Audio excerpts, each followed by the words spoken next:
Eu me perdi quem entrou depois, que eu não citei o nome, mas seja bem-vindo. Então, hoje, dia 20/5, nós vamos fazer uma web de fisiologia vegetal para tirar umas dúvidas de vocês quanto às próximas atividades, sobre os experimentos que estão acontecendo e não estão acontecendo. Então, a gente vai falar um pouquinho da disciplina. Só para a gente fazer uma revisão, né? Algo aí para vocês entenderem um pouquinho mais.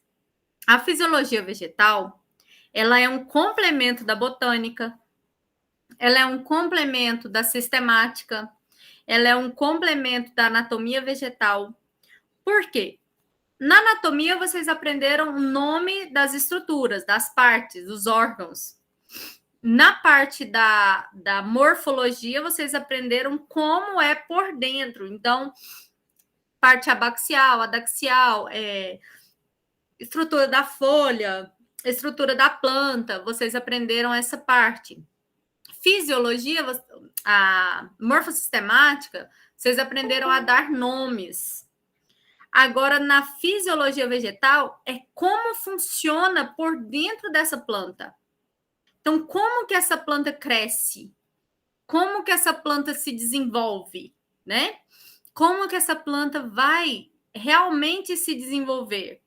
Porque tudo influencia na planta. Ah, meu experimento não está dando certo, professora, por causa do frio. Professora, meu experimento não está dando certo, mas eu fiz antes de tal data, pode ser a luz. Então, tudo influencia na sua planta. Às vezes você tem uma planta dentro da sua casa, num daqueles locais, né? Tem gente que tem aquela área, como que chama, gente? Dentro da sala que eles fazem um vidro assim, ó. Fala aí, Tati. Jardim de inverno. Jardim de inverno. Faz um jardim de inverno onde é uma área que as plantas recebem luz, né, do sol e etc. Aí a planta está ali linda. De repente as plantas morrem. Por que será que aquela planta morreu no jardim de inverno? Quem imagina? Por que aquela planta nunca desenvolve? Que ela sempre fica daquele mesmo jeito e não fica bonita igual que você viu na televisão? Alguém tem uma noção? Ela não recebe a quantidade adequada de luz o ano todo? Na verdade, Angelita, eu vou te falar uma coisa. Ela não recebe, mas sabe o que é que prejudica ela? As luzes ligadas durante a noite. Aquela planta está na sua sala. A noite é um período que ela tinha que estar no escuro. Por quê? Quando a planta recebe a luz, ela acha que ela tem que fazer fotossíntese, ela acha que ela tem que fazer a transpiração, ela acha que ela tem que fazer cada um dos movimentos. E aí, você acendeu sua luz de madrugada chegando. Você acendeu sua luz para assistir uma novela à noite. Você deixou a luz da sua sala acesa, a planta não sabe se é de manhã, ou se é à tarde, ou se é à noite. E aí ela começa a não ter o horário para se desenvolver. E ela fica cansada. E aí ela começa a não se desenvolver, ela não fica bonita. Porque ela não tem o período manhã, tarde, noite para ela. Então, tem algumas plantas que dentro de casa, elas não podem ficar. Tem plantas que são totalmente tóxicas para ficar dentro de casa, porque durante a noite ela faz a evaporação e ela libera toxicidade. Então, tem plantas que você não pode ter dentro de casa, por exemplo, porque às vezes você está com dor de cabeça na sua sala, é porque aquela planta, durante a noite, ela liberou gases que não é bom para você. Por que isso tudo a gente fala que é fisiologia vegetal? Porque a fisiologia é o comportamento desse crescimento, do meu desenvolvimento. Então, tudo isso é estudado. Vou dar um exemplo para vocês. Se a minha fruta ela vai crescer, certo? Eu quero uma fruta ficar madura antes da hora. O que você faz dentro da sua casa quando você ganha aí uma penca de bananas e você quer que ela fique madura mais cedo? O que vocês fazem normalmente? Escreve para mim no chat.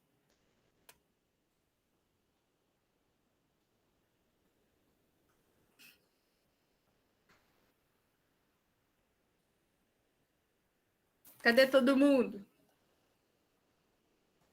Embrulha a fruta, coloca no Não escuro. sei usar o chat nesse aplicativo, Pode falar, Sônia. assim, a gente embrulha, né? Deixa ela no escuro. Sou dessas também, Tati. Enrola tudo, coloca no forno igual bolo, igual o Vitor falou. Sério, vocês sabem por que eu faço isso? Porque existe um hormônio, que esse hormônio, ele é gasoso, ele é liberado, ele é um gás, e quando ele bate no jornal ou bate na parede do seu forno, ele volta para a planta e faz com que essa planta fique madura mais rápido. Então, a maturação dela é 1000 vezes mais rápido do que se você deixar ela de fora. Então, você chega lá na feira e vê as frutinhas que estão enroladinhas no papel, aquela fruta não está enrolada no papel por limpeza, por nada disso. Ela está enrolada porque quando ela foi colhida no pé, ela estava ainda verde. Ela não estava ainda em fase de maturação. Então, eles enrolam, porque a gente tem aí o gás etileno, que ele é o responsável. Então, deixa eu tentar achar aqui para vocês a fotinha. Gás etileno para madurar bananas. Ó. Hoje em dia se compra, né? Tem como comprar. Mas eu posso fazer igual minha mãe me ensinou. Enrolei ele. Tem gente que coloca no próprio pé, ó. Enrola em um saco, porque aí a planta libera o gás e ao mesmo tempo devolve para aquela fruta. Por que quando você guarda ela, ela começa a ficar com esses pontinhos escuros? Porque o gás etileno está achando que tem que maturar tudo. Então, por isso que ela matura mais rápido. Tem pessoas que guardam em vidros, ó. Coloca num frasco, né? Para que ela faça com que essa maturação seja diferenciada. Então, nós temos aí, até nisso, né? A maturação da planta é uma fisiologia. Mas eu consigo fazer, então, com que minha uva, com que tudo mature mais rápido, né? Desde o momento que eu enrolei e eu tenho aí a fisiologia vegetal influenciando. Por que os verdureiros saem daqui de Goiás, né, para o Pará, em 1 dia e meio no rebite, na cocaína, loucos aí, tentando chegar lá logo? Ah, professor, é só porque eles têm que ganhar o dinheiro para voltar para casa. Não, gente. Vocês imaginam todas essas frutas enroladas numa lona, diretamente com sol. O sol bate na lona, a fruta está quente, libera mais gás etileno que bate na lona e volta para ela. Então, se o caminhão não é aquele frigorífico, né, que hoje as frutas são mandadas em caminhões que tem ar-condicionado, né, atrás, ele tem temperatura variada. Se ela é mandada, por exemplo, para o Pará, naquele outro caminhão, se demorar 2 dias na estrada, aquela banana já chega lá preta, dependendo do caso. Entenderam? Então, a maturação dela é muito mais rápido se você deixar num local muito quente.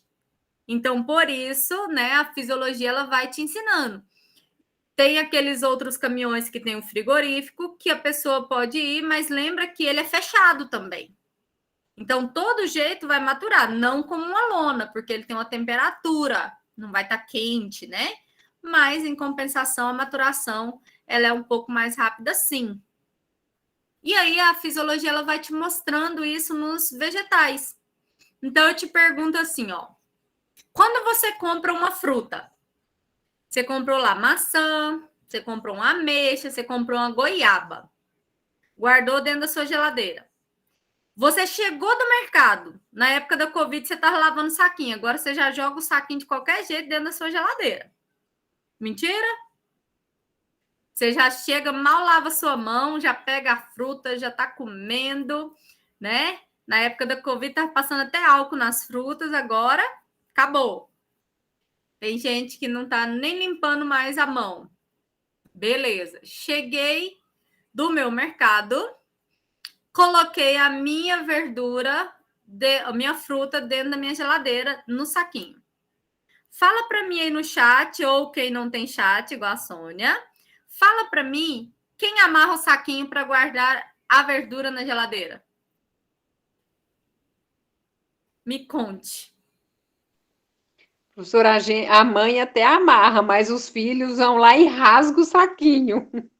Eu ia chegar nisso aí agora. Ó, a Tati usa o zíper. Aquele saquinho que tem o zíperzinho. Acho o máximo. Eu aqui, eu amarro. Aí a minha enteada, ela chega na geladeira, ela quer aquela maçã, ela enfia o dedo assim, faz truf, rasga, tira só o espacinho e deixa um buraco no saco assim, ó. O que acontece? O gás ou qualquer outro, né, componente da fisiologia daquela fruta, ela vai achar que precisa de maturar.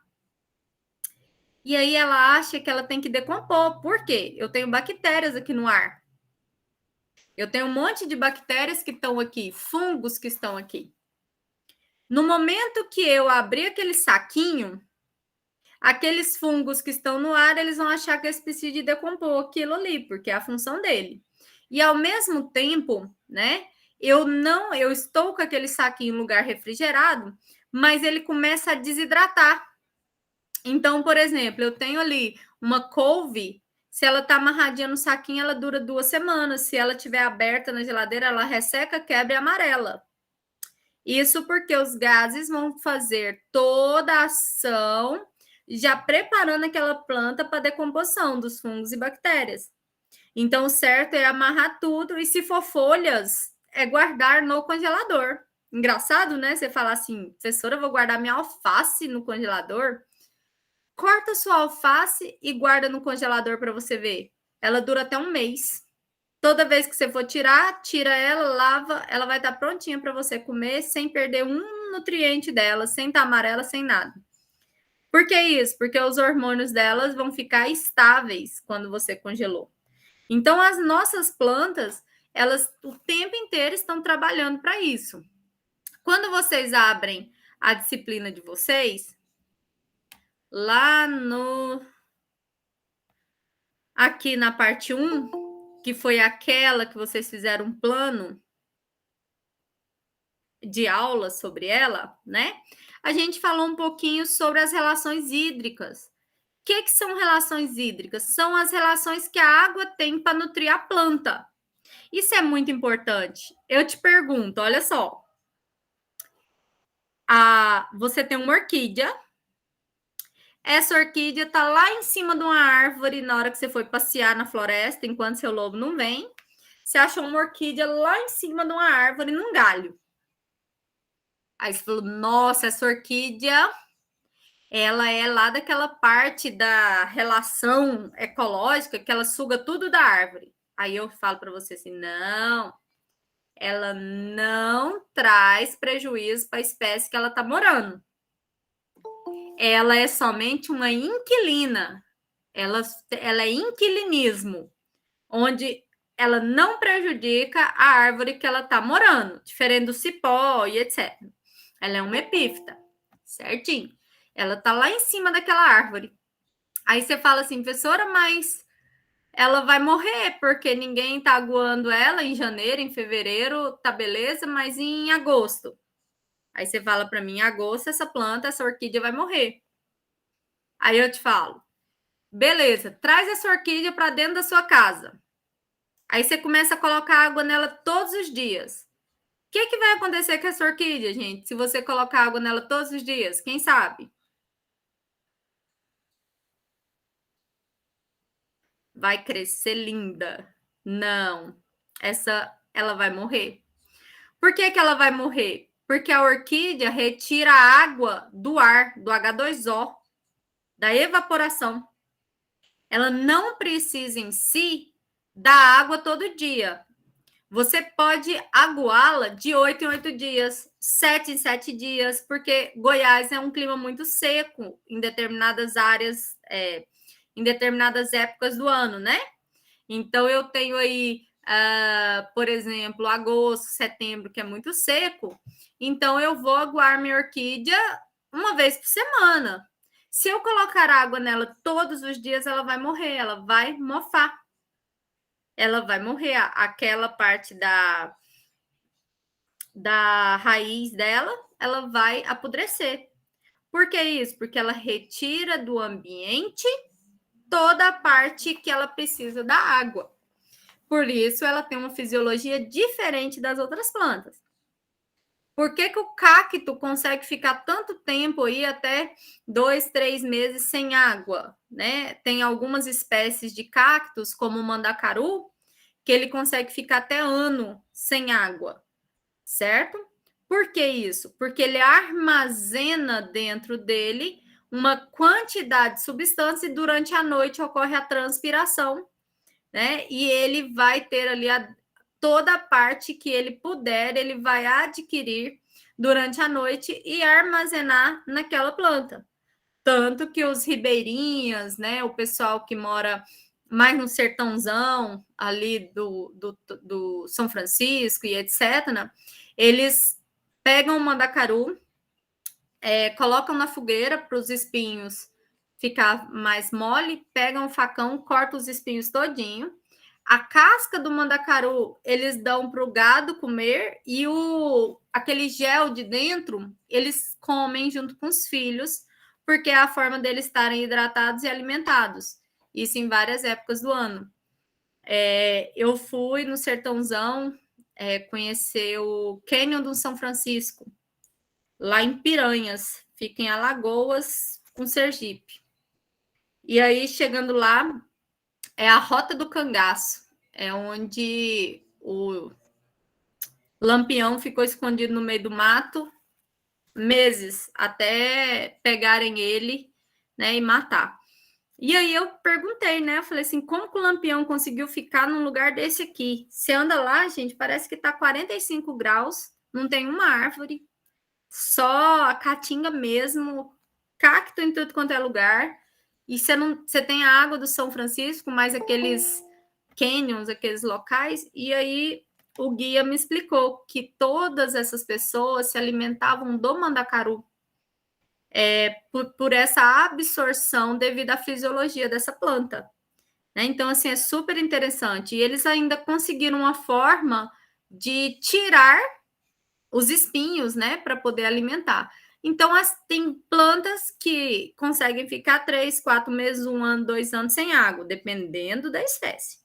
E tem planta que você tem que aguar de 2 em 2 dias, 3 em 3 dias. A quantidade correta, porque senão você coloca água demais.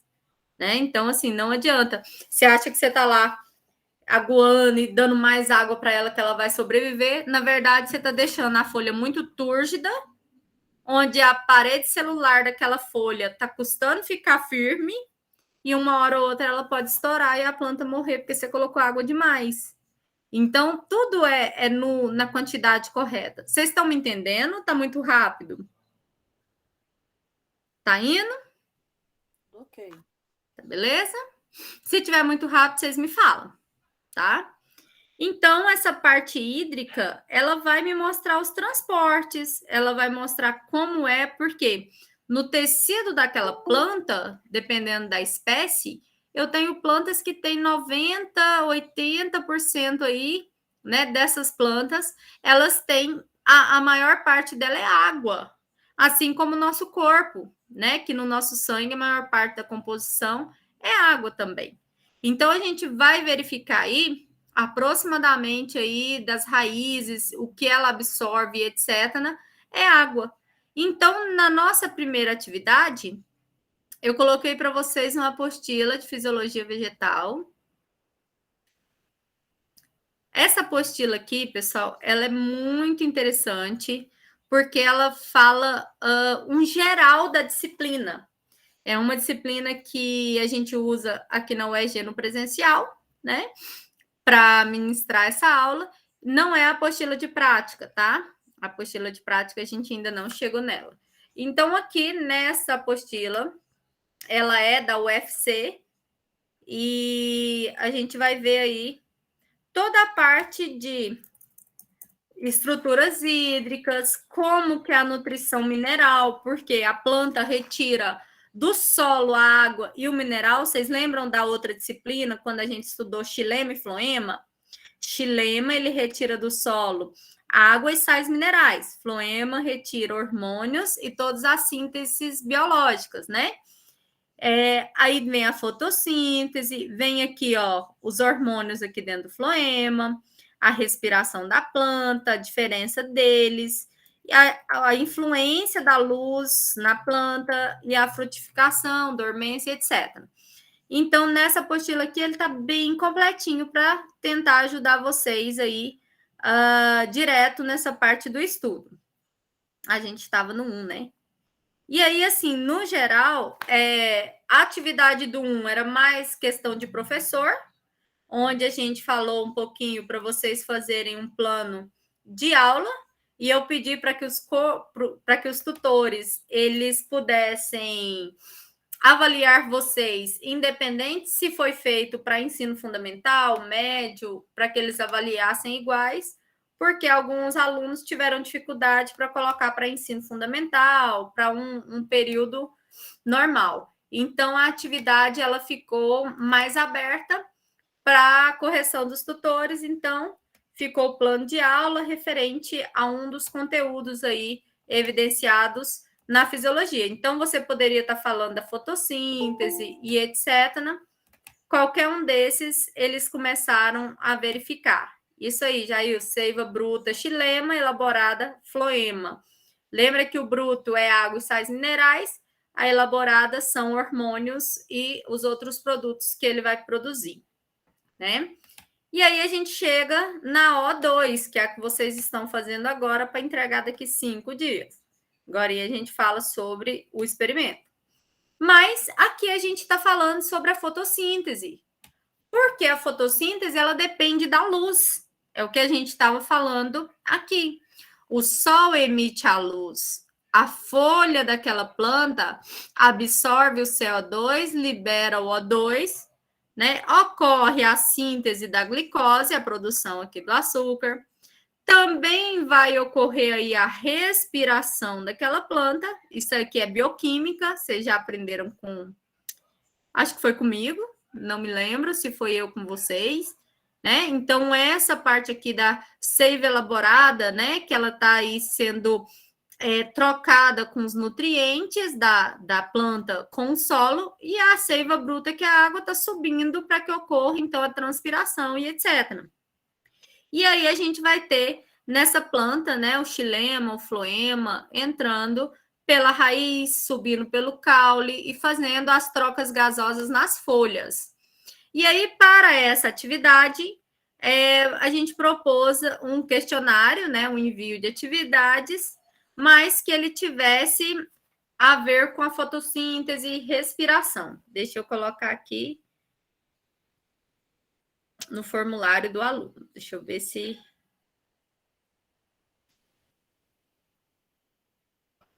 Ok. O que foi pedido para vocês nessa atividade? Foi pedido que vocês conseguissem uma planta com 10 gramas dessa folha, umas 3 folhas já dá 10 gramas, 2 folhas. Um pilãozinho, que pode ser um amassador de alho sem alho. Uma tesoura, uma acetona, areia fina, que pode ser qualquer uma que seja peneirada, né? A mais barata possível. Uma folhinha de papel filtro, ou pode ser aquela de coar café, que normalmente está fácil em casa, e uma colherzinha de chá. Então, nesse aqui, a gente ia verificar os pigmentos nas folhas. Então, não é difícil você ver as colorações da clorofila. Então, quando você vê ela azul esverdeada, clorofila A. Quando você vê a folha verde amarelada, ela tem a clorofila B. Quando você vê a parte laranja, como, por exemplo, você vê na cenoura, é o caroteno. Quando você vê amarelo, é a xantofila.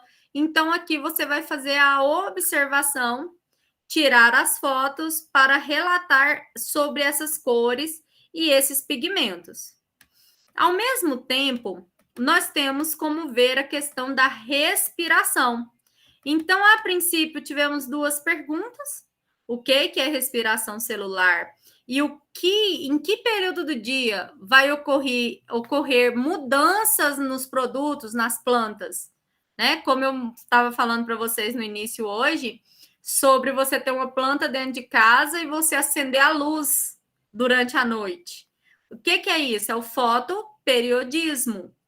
Então, nessa aqui, a gente propôs semente de feijão e milho, ou só feijão ou só milho, né? Quem não arrumou, mas feijão e milho para ver os dois. Copinho plástico, qualquer um desses que você bebe água. Areia fina, o palito de dente, o lápis e a régua. Então, para esse experimento, a gente fura, né? Com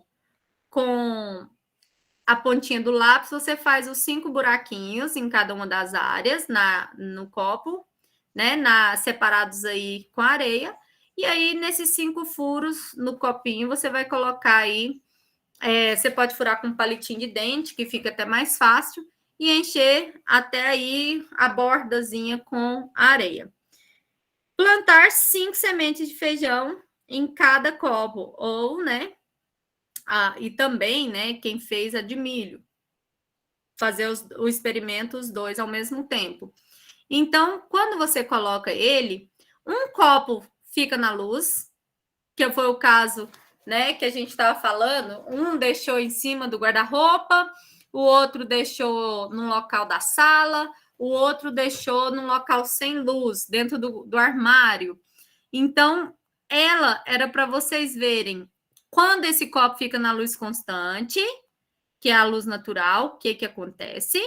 Quando o copo fica no escuro total, o que acontece? Quando ele fica aqui normal, na sua cozinha. Possivelmente, esse aqui do dia e noite do feijão, de algumas pessoas não desenvolveram essa semana. Por que não desenvolveram? Quem sabe me falar?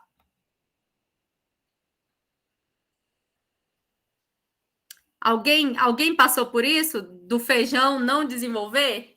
Alguém que plantou essa semana e está esperando que desenvolva? Claudiana, você passou? Eu fiz bem antes do frio. E deu tempo, então. Deu. Porque assim, eu vou te falar. Não germinou temperatura... todas as sementes, né? Sim. Por quê? O clima mais seco influencia, né? A umidade vai influenciar pra caramba. A Stephanie respondeu ali, ó. Umidade e temperatura. Para quem deixou para plantar de... Perdão, gente. Peraí. Para quem deixou plantar de semana passada, de segunda para agora, já teve problema.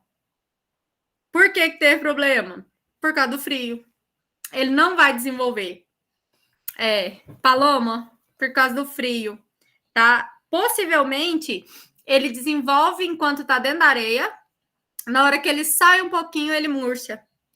Isso ele vai fazer porque ele tem ali um choque térmico. Na hora que ele sobe, ele vai começar a murchar, porque ele queima aquela folha. Então, por exemplo, se você deixou num local que venta, aí ele para mesmo. Né? Isso acontece muito com flor. Você está lá na expectativa que a sua orquídea vai sair, você viu o brotinho e tal. Aí o outro dia você vai olhar, o broto caiu. Depois de 1 ano que você esperou a flor. Aí você fala, meu Deus, é porque você deixou no lugar errado. Até o vento influenciou no crescimento, na abertura dessa flor, né? Então, assim, é mais fácil desenvolver o que ficou no escuro e o que ficou num lugar mais seco. Mas aquele que ficou no dia a dia, nesse tempo agora, não desenvolve. Então, eu sugiro vocês que façam as fotos como está. Então, por exemplo, a Stephanie, tirar a foto do experimento até onde ela foi, né? E na discussão, vocês vão colocar esse relacionamento do tempo com o seu resultado. Então, devido ao frio intenso dos últimos dias, né? Do dia tal a tal, ao período a qual foi plantada, a planta desenvolveu até um determinado tamanho, e você pode medir lá com a régua, 2 centímetros. No momento em que ela estava no desenvolvimento da folha, com frio intenso, essa planta não se desenvolveu, ela murchou. Aí você vai explicar que o frio, a temperatura mais baixa, influencia na planta de tal forma, tal forma, tal forma. Entenderam? Então, vocês podem entregar. Eu vou falar com os tutores e vou falar para eles que eles vão avaliar de acordo com as discussões que vocês vão fazer, com as conclusões. E não só se deu certo em tudo ou não. Todo mundo está entendendo? Entenderam o porquê que pode uma das fases ou não ter desenvolvido, um exemplo, né? Mas eu acho interessante, assim, quando passar um pouquinho, tenta fazer de novo para vocês verem. É bem legal. Professora, Sim, Clau. para medir lá a planta, eu tenho que medir todas que germinaram? Normalmente elas germinam quase tudo do mesmo tamanho. Você pode fazer uma só e jogar uma estatística aproximadamente 2 centímetros. Ah, sim. Entendeu? Não precisa de ser específico, não. É igual quando a gente vai fazer estudo em floresta, que eu falo, tem aproximadamente 100 espécimes. Como que eu sei disso? Eu faço um quadrado, que a gente chama de parcela, conto uma linhagem de 10 plantas aqui, 10 plantas aqui, 10 árvores aqui, 10 aqui. Nesse quadrado que eu fiz, eu tenho nele vamos dar um exemplo, eu coloquei nele 2 metros de cá, 2 de cá, então eu tenho 4 metros ali. Dentro desses 4, eu tenho 12 árvores. Então, eu tenho um espaço que eu quero saber de tantos metros. Aí eu faço a conta. Se na minha parcela eu tinha 4 metros e eu tinha 12 árvores, eu faço a regrinha de X, a regrinha, né? Coloco lá, para 4 metros eu tinha 12 plantas, para tantos metros eu tenho quanto? Fiz lá o cruzadinho, bonitinho, já tenho uma noção que em tantos metros eu vou ter tantas árvores. Então, é igual eles fazem quando ocorre esses comícios, esses eventos, né? Ele fala assim, a polícia militar estimou tantas mil pessoas na orla do Rio de Janeiro. Um exemplo. Como que eles fazem essa estimativa? Eles fazem por um quadrado de pessoas e aí que é multiplicado pelo espaço. E aí a gente tem uma noção que aquele espaço estava todo cheio e que deu tantos aproximadamente. Então, por isso, as plantas também são assim. Para eu estimar na Amazônia, por exemplo, um espaço devastado, eu olho pelo tamanho do hectare que foi devastado. Vocês estão entendendo? Certo? Aí eu não preciso de medir bonitinho e tal. E aí, continuando na nossa experiência. Aqui. Então, repetiu do milho. O milho, ele é mais fácil de desenvolver do que o feijão no frio. Porque o milho, ele desenvolve, ele tem aquela questão da quebra da dormência da semente. Então, às vezes, o milho pode sair melhor do que o feijão nesse desenvolvimento, tá? E aí, da mesma forma, né, fazer a mesma coisa e cuidado para não pôr muita água. Dependendo, se você colocar muita água, também não vai crescer, porque aí ele vai ficar encharcado. E aí você vai explicar sobre essa ausência de luz, o que ela faz. Você vai preencher essa tabelinha aqui, ó. Então, qual foi a pigmentação encontrada no feijão no escuro? Qual foi essa pigmentação encontrada aqui na luz constante? Qual foi essa pigmentação na luz natural? Aí o caule, ele ficou bem fininho ou ele ficou rígido? Aí você vai escrever rigidez, bem rígido, mole, haste, né? Você vai explicar como ficou. Sistema radicular. O que é o sistema radicular? É a parte onde você tem o caule, né? As radículas. Deixa eu mostrar aqui numa fotinha se tem. Aí que eu tenho. Deixa eu colocar para vocês o sistema radicular para vocês entenderem.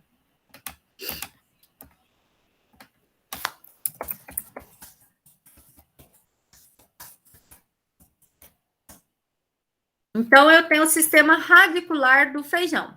Eu vou ter aqui onde a raiz vai, até em que ponto essa raiz cresceu. Então, quando eu vou olhar o sistema radicular, eu vou olhar o quanto ela desenvolveu aqui para dentro. Então, no feijão, ó, Deixa eu ver se eu consigo abrir. No feijão, então, eu tenho aqui a radícula, né? Que é a primeira fase, quando ela começou a sair a raiz. Eu vou ter aqui quando a raiz já iniciou a fixação no solo. Eu vou ter aqui quando ele já começou a aparecer a plântula, que a gente chama de dicotiledone. E eu vou ter ele aqui com a planta toda radicular, ó, quando as folhas já estiverem aqui para cima. Então, a radícula é você olhar quantos centímetros, ou falar se está grande as raízes ou não, certo? Todo mundo entendeu? E aí, vocês vão preenchendo aqui a tabelinha. Folha primária são as primeiras folhinhas e o comprimento da plântula é que tamanho que ela já está com aqueles dias. Responda, salvar em PDF e colocar lá. E aí, dessa forma aqui, se algo prejudicou seu experimento, fundamenta ele e registra com foto. Eu já estava propondo que alguma coisa podia ocorrer. Foi a água? Aí você vai explicar. Devido à grande quantidade de água colocada, e a água faz isso, né? Tati, milho de pipoca tem um problema. Depende do milho. Eu vou te falar o porquê. Quase todo milho de pipoca é transgênico. Será qual milho que você usou?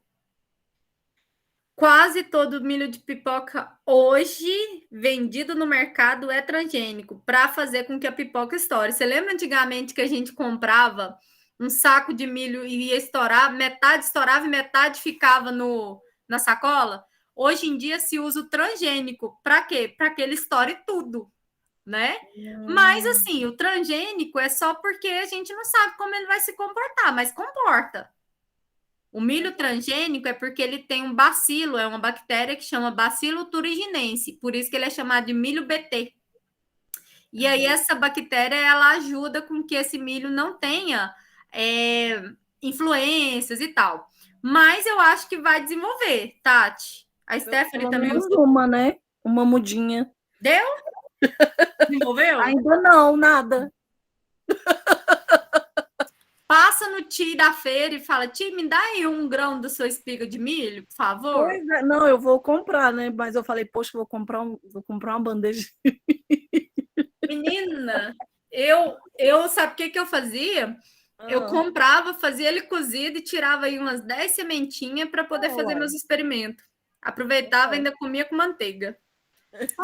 Mas o milho é dele, meu vizinho que vende sementes. Aí, ó, já ajuda também. Mas assim, tem uns igual aqui, ó, do Jovino, ele é de pipoca e cresceu. Nasceu, beleza. Então vai muito do milho. Às vezes, assim, o milho que está guardado há muito tempo dentro da sua gaveta, milho de pipoca que você guardou faz tempão e achou ele lá, talvez pelo tempo que ele está guardado não desenvolva. Outros, ele é mais novinho, ele vai desenvolver. Então, tem muita coisa. O transgênico, a gente não sabe ainda o desenvolvimento dele na diferença desse desenvolvimento dele quanto ao milho normal. Mas ele cresce, tá? Mas pode demorar um pouquinho mais. Aí fica lindo, gente. Vocês vão ver. Tenta, tá, Tati? Faz um do outro. Mesmo se não der, eu tento até conseguir. Deixa do jeito que tá, mostra o jeito que tá, se você quiser já fazendo, mas ajuda. Tá bom?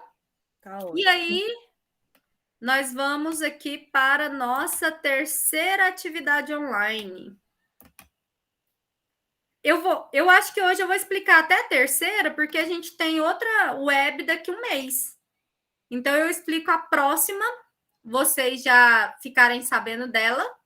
E aí, para a próxima, a gente já explica a que tiver próxima, né? Para não ficar tudo hoje, porque a gente já está com quase 1 hora de videoconferência. Vamos para a próxima?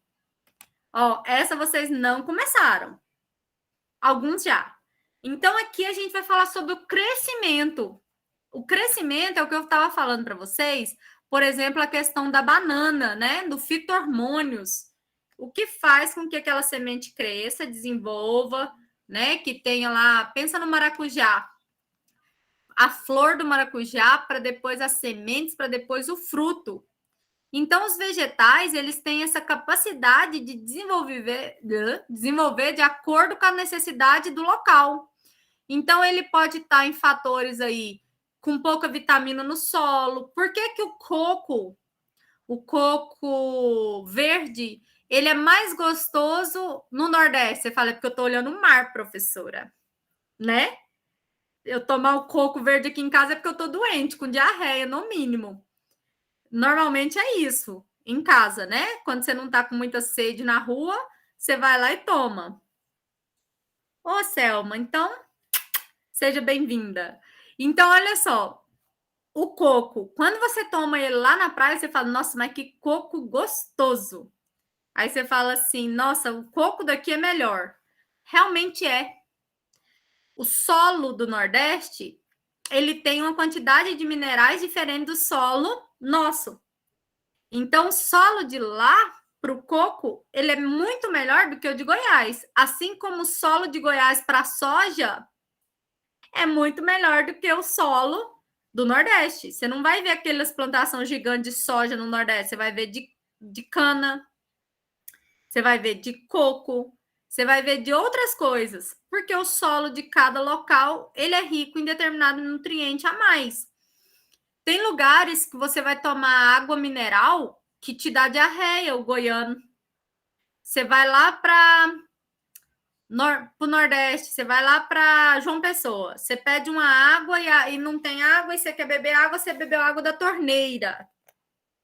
A quantidade de minerais a mais do que a nossa, do enxofre, do sal, do salobra em geral, você pode ter diarreia, porque a água deles é completamente diferente da nossa. E eles, quando vêm para Goiás, tomam água aqui e acham a nossa água super doce. Todo mundo acha que a água de Goiás é doce e não mata a sede, porque a água deles é mais salgada. Então, vai dependendo do pH. Se você pegar uma garrafinha, igual essa aqui, ó. Essa minha aqui é a Cristal. A Cristal, a mina é aqui em Anápolis. Chama Mina da Lua. É um lugar aqui perto, bem bonito, que eles retiram a água. Se eu olhar aqui o pH dessa água, deixa eu olhar aqui que eu vou falar para vocês agora. pH dela é 6. 6 é um pH quase neutro, né? Porque eu tenho pH de 0 a 7 ácido, 7 neutro, 8 para cima básico. E aí, a nossa água de Goiás, ela é ácida. Ela é em torno do pH de 5 a 7. Né? Ela é em torno disso. Por isso que nossa água ela é mais doce e mata a sede mais rápido. Já no Nordeste, a água é básica. Ela tem mais nutrientes básicos. Se você tiver com a queimação no estômago e tomar água de lá, é melhor do que você estar com queimação no estômago e tomar água daqui. Por quê? Ela vai neutralizar o ácido estomacal lá. Mas, em compensação, no seu intestino, ela vai te dar uma diarreiazinha básica. A Stephanie está falando aqui que ela mora em Goiás e passa mal toda vez. É isso, Stephanie? Se você beber água da torneira lá, possivelmente você vai ter, né? Nossa, Jailson, a água de São Luís, para mim, eu comprei umas garrafinhas dessa para a gente poder fazer um estudo, né? Que eu trabalhava com uma usina hidrelétrica lá, e a gente comprou umas garrafas, uns galões de água para tomar, né, em campo. E aquele sol de 40 graus na cabeça e aquela sede. Aí tomava água, parecia que você estava tomando sal, ficava mais sede ainda. Se vocês verem o tanto de gente com cefaleia, com dor de cabeça, muita dor de cabeça, por quê? Porque estava tomando a água salobra, por causa do solo, porque a gente toma água mineral. Qual que é a diferença da água mineral para a água deionizada, que é a que é do laboratório? A água do laboratório, ela é H2O. Ela não tem minerais. A água mineral, que é essa aqui, ela vai vir aqui enxofre, cálcio, potássio, todos, né? Todos os minerais têm um pouquinho. Nessa minha água aqui, por exemplo, ó, eu tenho aqui bário, magnésio, cálcio, sódio, potássio, bicarbonato, sulfato, sódio e tal. O sódio da água de Goiás, gente, é 1,4. O sódio da água lá do Maranhão, ela chega a quase 4. Então, assim, essa diferença até nas plantas. Por isso que tem algumas plantas que a cultura é melhor para lá do que para cá. Entenderam? E isso acontece muito. É igual o Jailson falando, né? Ele jogou semente de milho na área lá de ventilação no quarto, uma semana já tinha um milharal. Porque é verdade. O solo é totalmente diferente. Então, tem lugar que você tem que comprar água mesmo, ou tomar água de coco. Isso eu sei porque, assim, eu já trabalhei nesse Brasil inteiro. Outro lugar que é perigoso você tomar, se vocês forem para Rondônia, Roraima, lá pro lado do Acre. Gente, a água de lá tem um gosto, assim, mais pro lado do barro, porque ela é muito básico, o solo. Por isso que a Amazônia é tão linda para lá, né? Você tem a Amazônia legal, é a área da Amazônia. A água deles, ela tem um gosto assim mais forte, você sente gosto na água, mas é por causa dos minérios. E para eles lá isso é normal, a nossa é doce. Então isso tudo influencia neles. Tem o bicarbonato mesmo, é um tratamento para essa água, eles tratam, né? Então eles vão. A água mineral, ela é tratada para ser engarrafada. Agora, se você tomar água da torneira, Tati, ela tem uma diferença. A nossa água de Goiás, ela passa por cloração, fluoração, certo? Então, põe cloro, passa pelo sódio e passa pelo flúor, certo? E a nossa ainda tem aqui um pouco de iodo. Já a água de outros locais, eles podem ter um filtro de filtragem mesmo, que não se usa, por exemplo, a areia, e que não se usa, por exemplo, somente o flúor ou o lítio e etc., né? Porque tem alguns que eles colocam, para evitar, por exemplo, que ocorra oxidação nos locais onde faz o tratamento da água, porque lá tem muito sal. Então, isso tudo muda de um lugar para o outro, até o tipo de tratamento da água é diferente. A nossa Saneágua aqui, ela trata com fluoração, clorificação e a parte dos sólidos descer, o que tiver suspenso subir e aí vai. Em outros locais, são colocados bicarbonato para neutralizar, é colocado produtos físico-químicos para neutralizar, então tem tudo uma diferença, certo? Vocês vão entender, vocês vão ver. Super legal. Então, voltando aqui, nós temos, então, essas formas de ver que as produções, os fatores mudam, os animais, plantas, fungos, bactérias e etc., fazem com que a planta mude. Assim como, principalmente, luz do sol, temperatura, chuva, solo e umidade. Então, essa atividade que nós vamos fazer aqui, nesse caso, deixa eu abrir.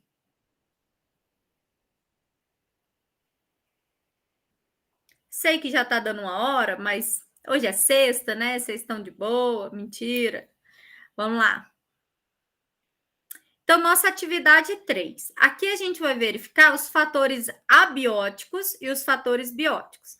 Abiótico, lembra quando você estava na escola, quando a gente ensina para as crianças, a gente fala assim, abiótico é tudo que não tem vida. Olha o jeito que a gente explica para a criança.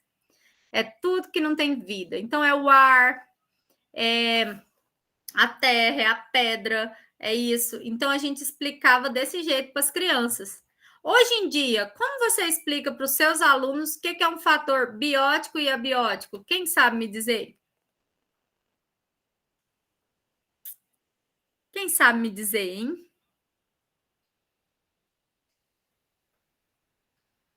Alguém? Sim? Não? O que é um fator biótico e um fator abiótico? Biótico é tudo que tem vida, professora, porque eu aprendi que bio é vida. Aí a Angelita já colocou. E abiótico é tudo que não precisa de vida. Isso é uma coisa que seus alunos vão perguntar para vocês no primeiro ano. Diferença entre fatores abióticos e fatores bióticos. Quando a gente aprende sobre o significado de palavras, a gente sabe que quando eu tenho o A na frente significa não, e quando eu tenho bio significa vida. Quando eu for falar de fator biótico e fator abiótico, eu vou lembrar que os abióticos são aqueles que vivem naqueles ciclos da bioquímica que vocês estudaram comigo. Então, olha só, abiótico é o meu sol, abiótico são os gases que são liberados, abiótico é a água, não é o que vive na água, tá? É a água. São os minerais e são todas as energias captadas aí do que o sol manda e o que é levado. Então, o que não tem vida ali, que a gente pode falar.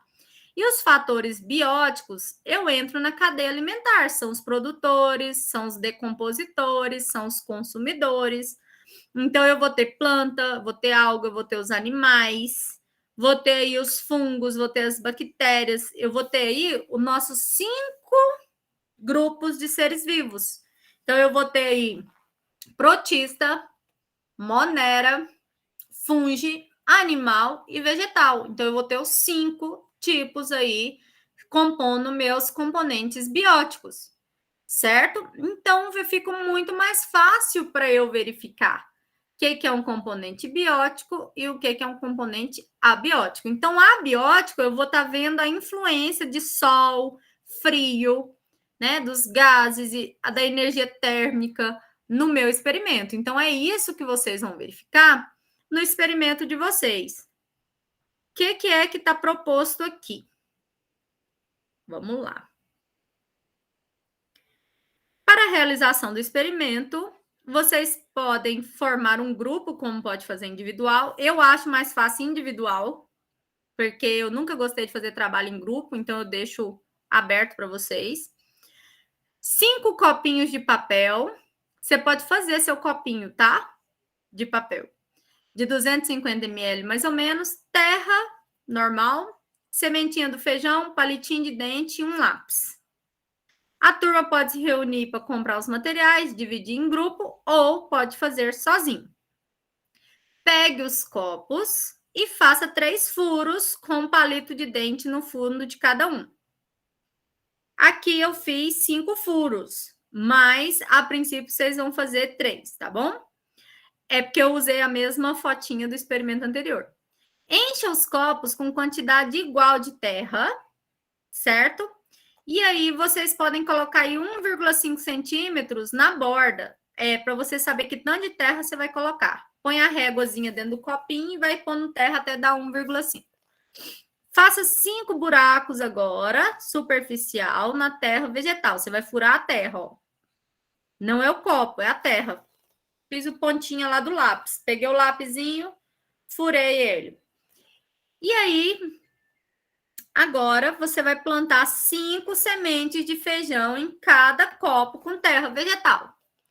Os copinhos devem ser identificados. Você vai pegar e vai escrever com canetão, ou você vai colar um papel escrito com lápis, porque se você colocar caneta, vai borrar e você vai confundir. Você vai pôr tratamento 1, tratamento 2, 3, 4 e 5 em cada copinho. Coloque todos esses copos no lugar onde tem a luz do sol, certo? Então, você vai deixar em cima da sua mesa, com muito sol e tal. Durante 4 semanas, isso não vai dar tempo de você ver tudo, né? Vocês podem fazer até onde der. Vocês vão colocar aí, os copos devem ser regados de acordo com o tratamento. Então, você vai colocar tratamento 1, regar todo dia. Tratamento 2, de 2 em 2 dias. Tratamento 3, de 7 em 7 dias. E o tratamento 4 vai ser regado somente de 15 em 15 dias. Foi o caso da orquídea que a gente estava falando. E o 5, você não vai colocar água nele dia nenhum.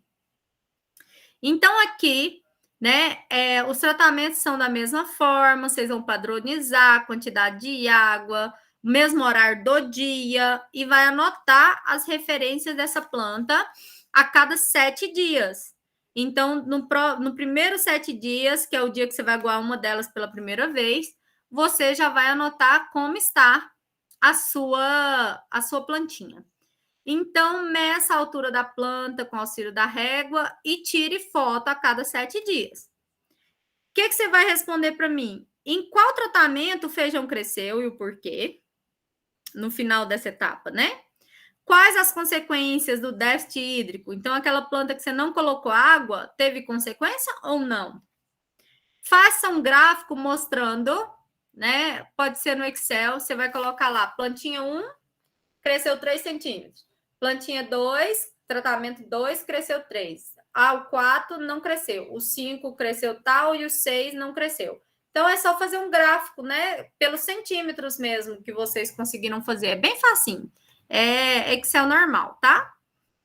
Fatores bióticos. Esse aqui já é a etapa 2. Para a etapa 2, serão necessários somente 2 copos, né? Com esse grãozinho do feijão, a terra, lápis, igual era. Identifique o copo como sendo 3 linhas e o outro 15. Anota lá, num copinho 3, no outro copinho 15. Faça 3 furos com palito de dente no fundo dos 3 copos. Enche o copo de terra, igual vocês fizeram. No copo 3, você vai plantar 3 sementes. No copo 15, você vai plantar 15 sementes. Você deverá regar os 2 copos de forma que a terra fique bem úmida. Bem não, fique úmida. Cuidado para não encharcar, porque se encharcar, apodrece. Então, esses copos, eles têm que ser regados quando você achar necessário, certo? Quando você achar que está seco, mas não colocar muita água. Coloque eles no local que tem a luz do sol e vocês vão analisar esse aqui a cada 2 dias durante 2 semanas. O que vai acontecer no copo que só tem 3 sementinhas e o que vai acontecer no copo que tem 15 sementes? Vai acontecer alguma coisa. O crescimento vai ser diferenciado. Então, o que foi possível observar com o crescimento no tratamento 3 e no 15? Qual a interação que teve no experimento? Vocês vão ter uma interação diferente com 3 sementes e uma interação diferente com 15, certo? E aí, a etapa 3 vai ser o relatório que vocês vão fazer, mostrando essa etapa 1, né, que foi aquela primeira, e mostrando essa etapa 2.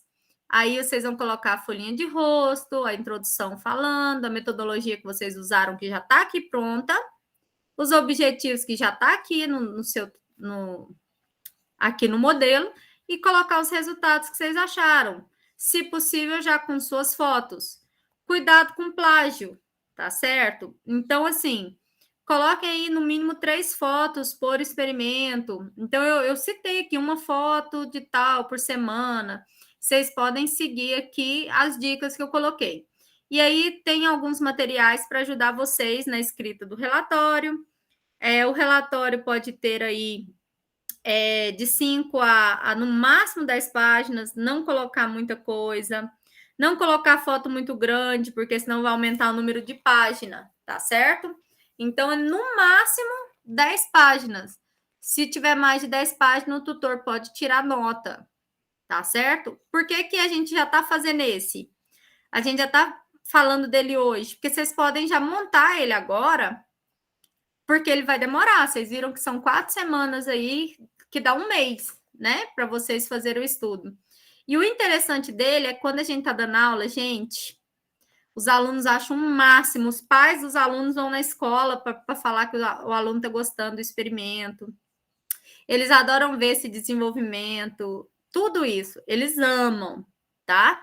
E o outro lado, o modelo do relatório na ABNT já vai ajudar vocês no TCC, para vocês já irem chegando mais perto da escrita científica. Alguma dúvida, gente, nessa AO03? Professora, Diga, Sônia. então, a primeira etapa, eu vou fazer as 2 etapas ao mesmo tempo. Isso. Ah, certo. Aí a primeira etapa, você vai aguar 1 dia, todos os dias, tá aqui diferentinho, e no outro de 2 em 2 dias. Então, sabe o que eu faço? Eu venho aqui, imprimo isso aqui, ó, e colo na parede atrás do meu experimento. Que aí eu sei qual que eu tenho que aguar, qual que eu não tenho, sabe? Eu sempre escrevo, porque minha cabeça não funciona, gente. Depois da Covid, então, minha cabeça, quando eu quero assim, esse aqui eu tenho que pôr 2 dias. Não lembro. Aí eu faço a anotação, coloco aqui na parede, eu experimento aqui na frente. Aí fica mais fácil para eu encontrar. Como vocês vão fazer em local que tem luz, faz aí na área da sua casa, na porta, fica mais fácil para visualizar. Certo? Certo. Eu tenho uma Então, gatinha aqui que ela se me ela ajuda muito. Ela me ajuda muito, sabe? sei bem, você vai ter que colocar no alto, menina. Além dela, Ai, ainda tem o gatinho dos vizinhos, mas tá valendo, né? tá assim, se não der certo ficar tudo na luz do lado de fora, coloca dentro de uma mesinha onde o sol bate na mesa, por exemplo. Diga, Angelita. Professora, eu estava vendo aqui que essa AO03 ela encerra dia 14. Daqui até lá, acho que não dá 4 semanas.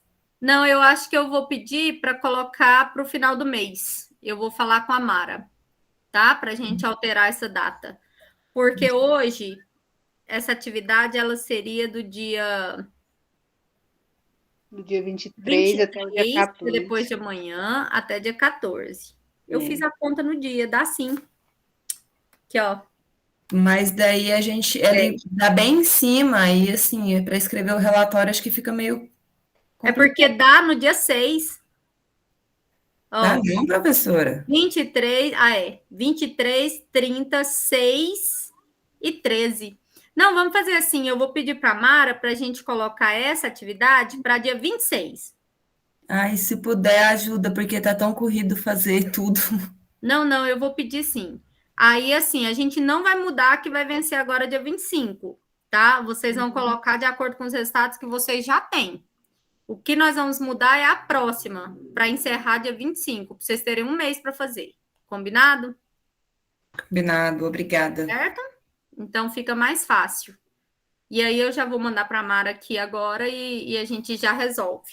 Eu aviso os tutores que a gente mudou a data da próxima, dessa a gente não muda, tá? Vocês vão colocar o resultado até o momento. E aí, Certo. mais alguma dúvida? Nós já temos mais de 1 hora de aula, mas se vocês tiverem, a gente continua. A nossa próxima web é daqui a um mês, vocês vão estar entregando a A03 e a gente vai estar explicando a 4, certo? Qualquer Certo. dúvida, me mandem na plataforma que eu respondo vocês toda sexta-feira, tá? Eu entro e respondo todo mundo. Professora, mas com essa AO03, a gente já poderia encerrar as disciplinas, as atividades, porque Mas, ô Sônia, ela vale pelas 5. Ô, Sônia, e o pior é que, olha só, a primeira você está vendo pigmento e hormônio, a segunda você está vendo fatores abióticos, a outra você está vendo biótica, porque a matéria é grande demais. Então, E não, isso porque a você tem gente que não vê ver. nem a metade do que deveria ver, né? Não vê. Isso porque na O04 você está vendo sobre o crescimento da planta de acordo com o sol. Então. Nessa aqui é fototropismo. E aí vocês vão ver. Tem uma aqui que é só teoria, que eu coloquei sobre as plantas. Essa aqui, ó. Frutos. São só perguntas mesmo sobre polinização e etc. E a atividade presencial é aquela que eu falei para vocês, dia que vocês estiverem no campus, né, onde vocês forem. A aula prática eu fiz para vocês um manual de fisiologia vegetal. Então, esse manual de vocês aqui, eu propus 10 práticas. E todas elas têm foto, ó, para tentar ajudar vocês até nas práticas de vocês, ó. Tudo tem fotinha, tá vendo? Vocês podem fazer o relatório de vocês desse jeito aqui, ó. Fica facinho de fazer. Aí eu fui pondo passo a passo, os dias, tá bem separadinho para ajudar vocês. Isso aqui eu montei para vocês mais para vocês conseguirem dar aula do que para vocês fazerem a aula. Então, aqui tem como vocês usarem esse material com um aluno seu de 5ª série ao 3º ano, tá certo? Guarda na gaveta. Professora, eu vi que a Stephanie perguntou das aulas práticas aí, eu estava abrindo o microfone para perguntar também. Tem alguma orientação para a aula? A gente vai ser dia 11 de junho. Dia 11 de junho. Eu acho que... Sobre o atestado de comparecimento, vocês podem falar já com o tutor de vocês, né? o tutor de vocês pode já verificar com a coordenação que possivelmente tem sim, tem esse atestado de aula prática, tá certo? Sobre o que tem que levar, Angelita, que você perguntou? Eu não sei se a gente se tem alguma orientação específica para ela, que a gente ainda não recebeu. Eu Não sei se a gente vai acredito. ter depois. Amanhã não é não, João. A de vocês comigo é em junho, dia 10, se não me engano. Quer ver? Amanhã é microbiologia. Amanhã é do Eude. É.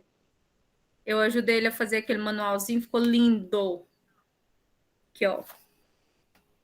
A nossa é dia... Ah, não é essa não. AP. É dia 11. Dia 11/6, né? 11/6, João. E os tutores vão passar para vocês o que vocês precisam de levar, porque quem vai escolher quais são as práticas que vão ser desenvolvidas é o tutor, porque tem 10 práticas no manual. Então, o que o tutor vai fazer?